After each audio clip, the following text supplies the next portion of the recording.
Si je peux résumer mon propos en une phrase, c'est de dire que la question démographique est un enjeu environnemental. Et ça, on l'a oublié. Ça a été totalement évacué des politiques environnementales. Et moi, je suis assez mal à l'aise en entendant tous ceux qui viennent s'exprimer parce que j'ai l'impression qu'ils sont d'accord. Et moi, je suis d'accord aussi avec eux. Je suis d'accord avec Maxime qui fait part du fait que, et je l'ai beaucoup rencontré, la génération actuelle se pose de nouvelles questions, notamment des questions environnementales, ce qui vient peser encore un peu plus dans la balance de la procréation.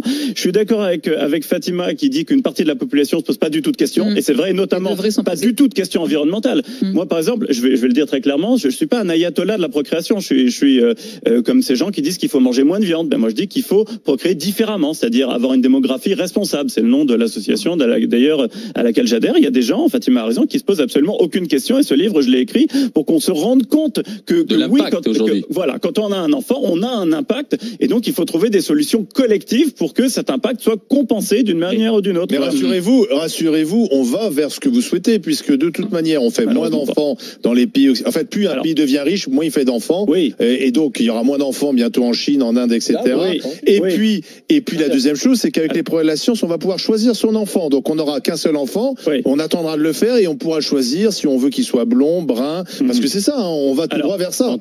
Alors, pour poser très bien les termes du débat, en général, ils le sont pas très bien. La question, c'est pas de savoir si la population mondiale va décroître, va se stabiliser puis décroître. Ça, on sait que ça va avoir lieu, parce que la fécondité mondiale diminue. La bonne question, c'est Fatima dit quand. La bonne question, c'est ok, mais quand effectivement, et est-ce que ça sera trop tard? Malheureusement, on connaît les réponses à ces questions. Ça va commencer à se stabiliser au tournant du 21e, 22e siècle, c'est-à-dire vers 2100. Est-ce que c'est trop tard? La réponse est oui, on le sait, puisque c'est déjà trop tard, étant donné que on consomme déjà la totalité des ressources renouvelables de la planète, compte tenu de notre monde et de notre mode de production, à peu près au milieu de l'année. Il nous faut à peu près 1,5 à 2 planètes pour couvrir les besoins de l'humanité. Donc c'est pas possible, c'est pas durable.